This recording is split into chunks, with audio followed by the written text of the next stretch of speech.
Por lo tanto, lo que debemos analizar es el equilibrio de poder que cambia y se ajusta constantemente. ¿Cómo evoluciona ese equilibrio de poder? ¿Se mantendrá el equilibrio de poder a favor de las democracias o se inclinará a favor de las dictaduras como China, Rusia, Irán, Corea del Norte, etcétera? Y este es el problema de la lucha contra el terrorismo. Es una tarea muy difícil y es una en la que a menudo estas organizaciones terroristas cuentan con la enorme ventaja de la publicidad, sobre todo en las redes sociales. Y nadie ha tenido mayor ventaja que jamás con la gran ayuda de las Naciones Unidas.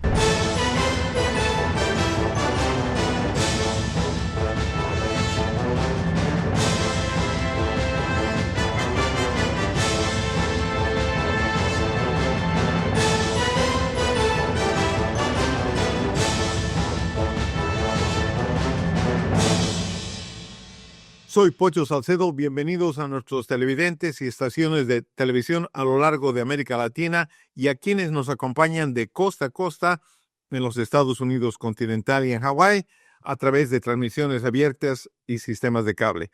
Desde nuestros estudios en Nueva York, estamos listos para decodificar junto a ustedes las historias que dan forma a nuestro mundo.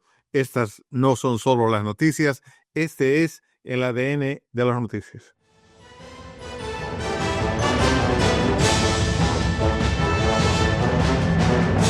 En los últimos años, el mundo ha presenciado una profunda transformación en el panorama de la política exterior y la geopolítica, transformando dinámicas que antes se consideraban inmutables. Entre los acontecimientos que han cobrado un impulso sin precedentes en esta última temporada, se incluyen la invasión rusa de Ucrania, el conflicto en curso entre Israel, Hamas y Palestina, el bombardeo estadounidense de las instalaciones nucleares de Irán, el despliegue estratégico de activos navales estadounidenses frente a Venezuela, la reorganización del comercio global mediante la revisión de los aranceles estadounidenses, entre otros. Estos acontecimientos marcan un cambio significativo en las relaciones internacionales.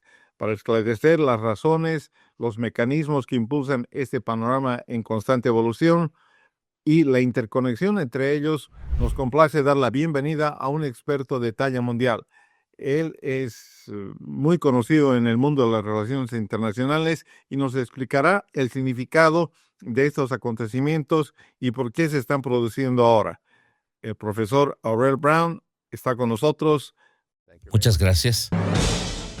Aurel Braun es profesor de Relaciones Internacionales y Ciencias Políticas en la Universidad de Toronto. También es asociado del Centro Davis de Estudios Rusos y Euroasiáticos de la Universidad de Harvard. Además, es investigador asociado del Centro de Estudios Internacionales de la Universidad de Toronto. El profesor Braun es autor, editor y colaborador de varios libros. Ha escrito más de 50 artículos académicos y ha contribuido a numerosas colecciones de obras académicas. Bueno, parecería que existe una interconexión de estos acontecimientos de política internacional de gran envergadura que van desarrollándose a lo largo del mundo y puede ser que exista una especie de diseño común. Coméntenos al respecto. Vemos en el caso de Estados Unidos un presidente que ha declarado su deseo de que Estados Unidos vuelva a ser grande. Vemos aranceles, una política más aislacionista, y eso también es, en cierto modo, un intento de reestructurar las relaciones internacionales. Pero al mismo tiempo, estamos presenciando una importante iniciativa de China con la ayuda de Rusia para intentar cambiar el orden global.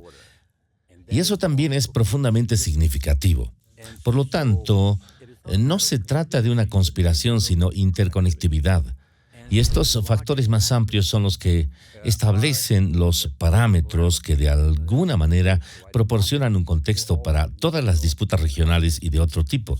No es lo que hayan determinado por completo, pero creo que podemos comprender mejor lo que sucede a nivel local o en alguna disputa bilateral. Tenemos presente ese panorama general. Bueno, ahora comencemos con algunos de los eventos más importantes de los últimos años. La guerra entre Rusia y Ucrania comenzó el 2014 con la anexión de Crimea y se intensificó grandemente el 2022 con la invasión impulsada por el objetivo de Putin de reafirmar la influencia rusa y contrarrestar la expansión de la OTAN. Cuéntenos un poco por qué ocurrió en la última década todo esto y dónde estamos ahora. Rusia sintió que, en cierto sentido, tenía vía libre para tomar ciertas medidas. Tantearon el terreno en el año 2008 cuando invadieron parte de Georgia y la reacción en aquel momento fue mínima. Se propusieron algunas sanciones, pero al mismo tiempo los europeos dependían tanto de la energía rusa que en el 2014 los directores de grandes petroleras como Total en Francia o la principal empresa energética italiana viajaron a Moscú diciéndole a Vladimir Putin que todo seguiría igual. Así, Vladimir Putin se basó en la convicción a partir del 2008 y reforzada hasta el 2014 de que no tenía que pagar un precio significativo para obtener estas victorias externas que fortalecerían su posición a nivel nacional. Encontró posición a nivel nacional. El contrato social interno comenzaba a desmoronarse. Estas victorias externas desviarían la atención de la población. También debemos comprender cómo las Naciones Unidas fracasaron de forma masiva. En el 2014, las Naciones Unidas fracasaron de la misma manera que la Sociedad de Naciones no logró enviar a Mussolini. La Sociedad de Naciones nunca se recuperó. Las Naciones Unidas siguen existiendo. Siguen gastando enormes cantidades de dinero y, sin embargo, no tienen ningún efecto en su objetivo principal, preservar la paz y la seguridad. Así que Rusia sabía que en el 2014 las Naciones Unidas no harían nada. Y esperaban que esta fuera también la reacción de europeos y de Estados Unidos. Y el presidente Biden en ese momento advertía a Rusia que no invadiera. Pero le decía a Rusia, si invaden vamos a librar una guerra de guerrillas. No es que nos vayamos a oponer ni que vayamos a ayudar a Ucrania, porque se esperaba Ucrania colapsara. Y esto es con lo que Vladimir Putin no contaba. Y ahora, casi 4 años después, durante el periodo similar de la Segunda Guerra Mundial, donde Rusia jugó un papel fundamental en su victoria, Rusia sigue luchando, está ganando terreno a un costo terrible. Ucrania no ha ganado, pero tampoco ha perdido.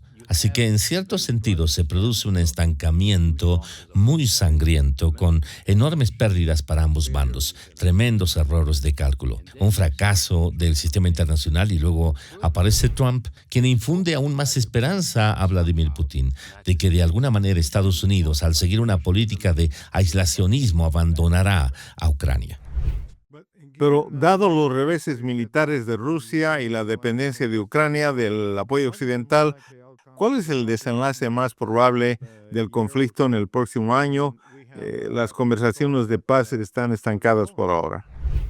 Es una pregunta importante porque hemos tenido muchas ocasiones en las que el señor Trump ha dicho estar desilusionado con Vladimir Putin, harto de lo que manipularán. Pero el problema es que no ha aprendido de verdad. Una y otra vez se reúne por teléfono o incluso en persona con el señor Putin y no obtiene nada a cambio, salvo darle más legitimidad. Así que, por el momento, nos encontramos en una situación en la que Estados Unidos ha decidido que está dispuesto a suministrar armas a los europeos si estos pagan por ellas, y que dichas armas se transferirán a Ucrania. Esto es positivo para Ucrania. Los países europeos se han dado cuenta de que tienen que depender mucho más de sí mismos. Y el actor clave aquí es Alemania, no Francia, sino Alemania. Alemania es la mayor economía y va a gastar cientos de miles de millones de dólares o euros en su caso, en rearme, pero lleva tiempo. aumentar la escala lleva tiempo. Por lo tanto, los próximos 6 meses a un año son cruciales. Estados Unidos continúa o debe continuar proporcionando inteligencia. Tiene que proporcionar logística, tiene que proporcionar armas, incluso si los europeos pagan por ellas, hasta que puedan empezar a producir más. Y los ucranianos están empezando a producir muchas armas, pero necesitan fondos. Así que el señor Putin cree que el tiempo está de su lado. Lo esencial es hacerle ver que el tiempo no está de su lado. Y aquí es donde el señor Trump ha complicado las cosas. Ha dado nuevas esperanzas a Vladimir Putin. Y los europeos apenas están empezando a actuar ahora mismo. Y no todos. Los italianos, por ejemplo, dijeron, solo enviaremos tropas si las Naciones Unidas lo aprueban. ¿Te lo imaginas? Aprobado por las Naciones Unidas, el Consejo de Seguridad. Rusia tiene derecho a veto. Es como decir, ya sabes, vamos a proporcionar tropas. Perdón por la expresión, cuando el infierno se congele. Bueno, de acuerdo con usted, pero pasemos a otro tema delicado. El conflicto entre Israel y Hamás se reavivó tras el ataque de Hamás el 7 de octubre del 2023 y tenemos una intensa ocupación israelí sobre Palestina. La relación entre Estados Unidos e Israel ha mejorado. Irán no está tan fuerte como antes, cuando apoyaba a Hamás decididamente. ¿Hacia dónde cree que va esto? Es, como mínimo, una situación extremadamente compleja y, en cierto sentido, quizá tengan que separar los elementos estratégicos militares de las relaciones públicas y de percepción. Y es importante recordar ese día, el 7 de octubre, porque las democracias suelen tener poca memoria. Y esto es solo una característica general de las democracias, porque preocupan diversos asuntos internos. Y pocos días después de esa horrible masacre, donde Hamás básicamente se dedicó al exterminio y al intento de genocidio, 5 democracias más importantes se reunieron y dijeron que Hamás debía ser derrotado. Lo que Hamás hizo no podía considerarse legítimo. Que Hamás, y muy importante, no solo era parte de una tragedia para los israelíes, sino que Hamás no hizo nada por el pueblo palestino, excepto provocar derramamiento de sangre y terror que debían ser derrocados. Ahora bien, los países lo respaldarían de boquilla y dirían que sí, que Hamás debe ser derrocado, pero no ofrece ninguna ruta. Hamás es una organización terrorista y las organizaciones terroristas no funcionan igual que los ejércitos regulares. Para quitarles, hay que quitarles toda la tela. Es un proceso muy doloroso. Las relaciones públicas de Hamás con la gran ayuda de las Naciones Unidas han sido brillantes y han logrado transmitir en los campus y en los medios de comunicación, de nuevo con la ayuda de las Naciones Unidas, que de alguna manera son víctimas. Han utilizado a su propia población como lo hicieron antes, y eso lo hace muy difícil. Y este es el problema de la lucha contra el terrorismo. Es una tarea muy difícil. Y es una en la que a menudo estas organizaciones terroristas cuentan con la enorme ventaja de la publicidad, sobre todo en las redes sociales. Y nadie ha tenido mayor ventaja que Hamás con la gran ayuda de las Naciones Unidas. Bueno, muy rápidamente, ¿qué piensa usted de esas acusaciones contra Israel de que están cometiendo un genocidio en Palestina? Hay que analizar qué es el genocidio. Y el genocidio se trata de la intención. Por lo tanto, hay que preguntarse, ¿esta es una fuerza armada en Israel que podría entrar y eliminar a los líderes militares en Irán? Y simplemente derrocaron al gabinete. Y aparte de su liderazgo, en el caso de Yemen, entraron en Siria y lograron desarmar al gobierno. Actuaron contra Hezbollah. Ahora bien, si una fuerza militar con tanto poder quisiera cometer un genocidio, ¿alguien cree que realmente que quedarían palestinos en Gaza? ¿Alguien cree que estas serían las cifras de bajas?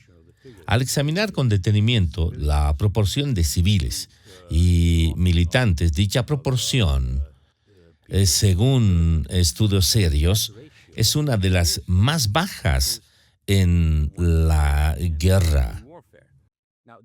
Ahora bien, eso no se percibe, porque cuando se ven las cifras de Hamas, que luego son adoptadas por las Naciones Unidas, se ve que están perdiendo niños. Los jóvenes de 18 años son niños, no son personas que puedan estar armadas, pero son niños. O se da una situación en la que un alto funcionario de las Naciones Unidas dijo que en 48 horas 14,000 niños morirían de hambre. Naciones Unidas tuvo que retractarse, pero el titular decía en 48 horas 14,000 niños morirían de hambre. La página 16 decía, bueno, no solo fue un error de cálculo y desinformación. Así que este es uno de los problemas clave que enfrenta cualquier país, cualquier Estado, ante un grupo como Hamas, que no solo ha perpetrado horribles masacres, sino que ha declarado muy claramente que si se le da la oportunidad lo repetirá una y otra vez. Así pues, todo el país, todo líder, toda persona consciente debería preguntarse ¿qué haría si su país se enfrentara a un problema así? ¿Qué harían los canadienses si, en comparación con nuestra población, murieran unas 20,000 personas? ¿Qué harían los estadounidenses si en lugar de un 11S, una comparación con la población tuviera 30 veces el 11S? ¿Cuál sería la reacción? Ese es el problema. Bueno, nos tomamos un breve descanso y volvemos para hablar de más temas clave que se dan y se desarrollan hoy en las relaciones internacionales y geopolítica.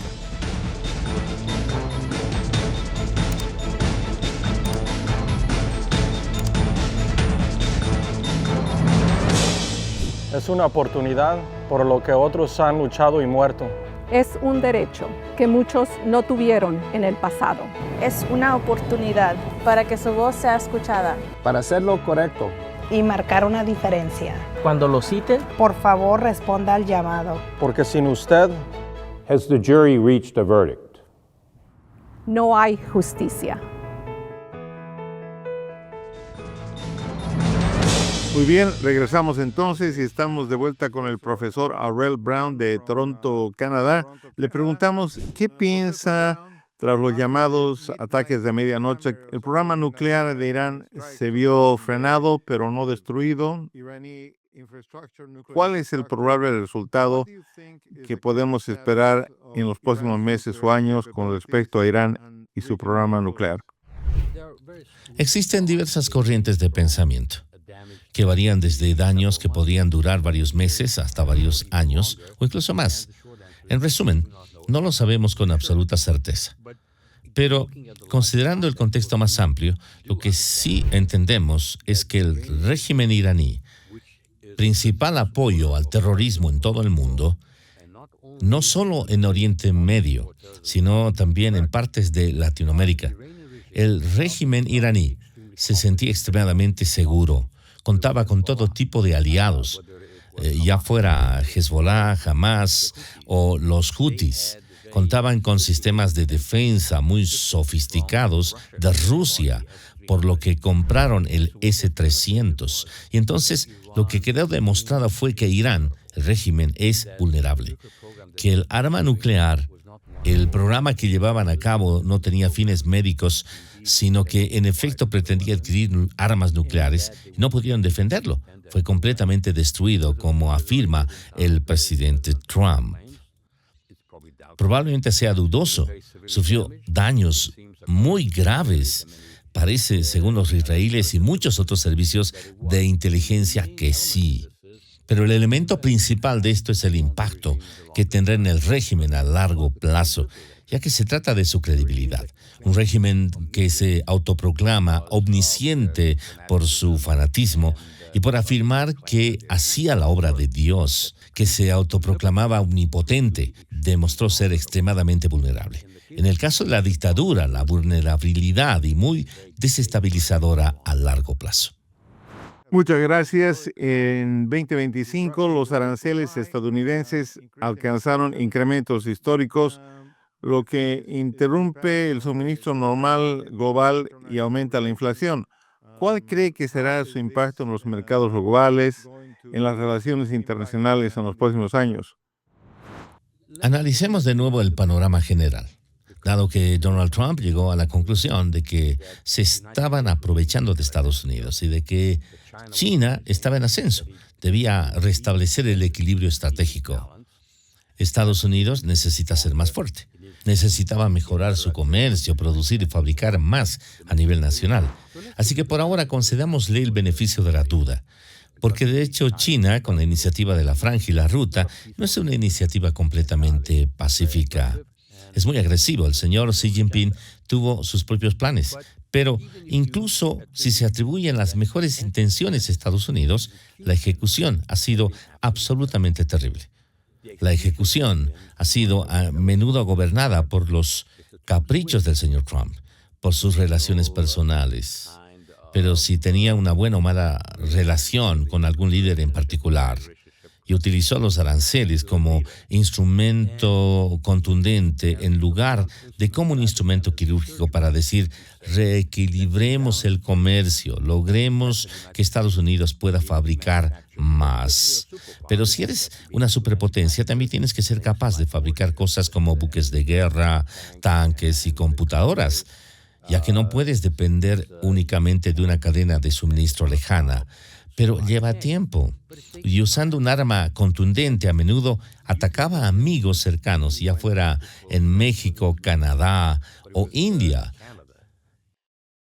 Y por lo tanto, la relación con amigos que podrían haber ayudado a Estados Unidos, particularmente en su competencia con China, se ha visto dañada. Y aquí es donde el señor Trump no está pensando estratégicamente. Porque si se parte de la premisa original de que quería asegurar que Estados Unidos estuviera en mejor posición para competir con China, en mejor posición para seguir siendo una superpotencia dominante, no se debe a distanciar de los amigos sin motivo.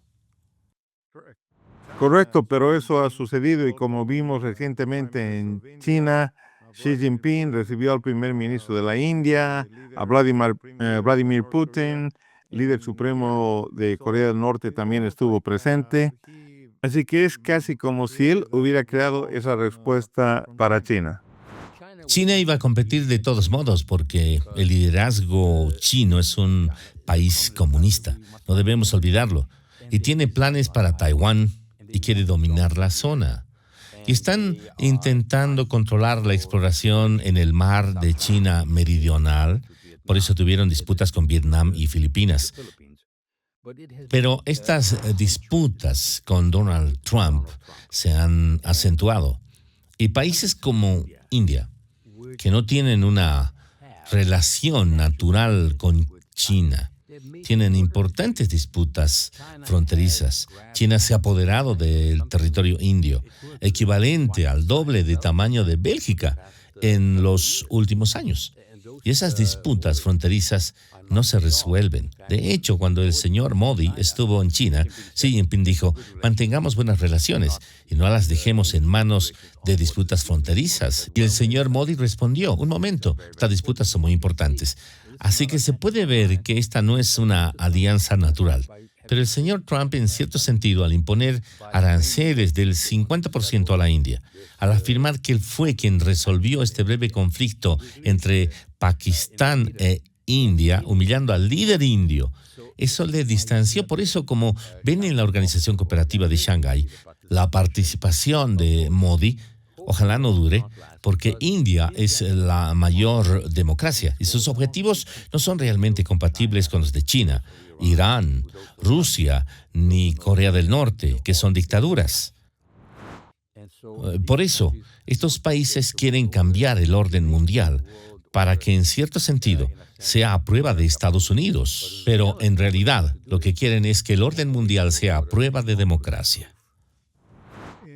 En la década de los 2000, la relación entre Estados Unidos y Venezuela fue muy tensa y difícil. Pero en agosto del 2025, Estados Unidos desplegó buques de guerra y submarinos nucleares en el Caribe, supuestamente para combatir a los carteles de la droga, lo que llevó al presidente Maduro a denunciar como una amenaza ¿Cuál es el estado actual de las relaciones entre Estados Unidos y Venezuela y a dónde cree que irá todo esto? Vemos una postura más firme por parte de Estados Unidos que la de la administración Biden. Y creo que el secretario de Estado, Marco Rubio, quien también es asesor de seguridad nacional, quien entiende que Maduro no solo es una amenaza, es una tragedia para el pueblo venezolano, robó las elecciones. En esencia, los observadores internacionales concluyeron que la oposición había ganado contundentemente, pero Maduro también apoya al terrorismo. Maduro tiene estrechos vínculos no solo con China, sino también con Irán. Y notarán cómo ha apoyado a Irán y a China. Por lo tanto, en cierto sentido, una postura más firme es necesaria desde hacía mucho tiempo, dada la amenaza que representa este régimen. La pregunta es, ¿lo están abordando de la manera correcta? Una de las maneras en que el régimen venezolano parece mantenerse en el poder es que recibe mucha ayuda de Cuba. Le suministran petróleo y energía, y Cuba envía especialistas en seguridad, médicos, y aún no veo que Estados Unidos corte ese vínculo con Cuba. Creo que sería muy importante seguir ese régimen. Por lo tanto, en cierto modo, adoptar una postura más firme y realista hacia Venezuela es beneficioso para la democracia y para el pueblo venezolano. Pero debe hacerse de manera multilateral, de manera multidimensional, entendiendo no solo los factores internos que mantienen a Maduro en el poder, sino también los vínculos externos.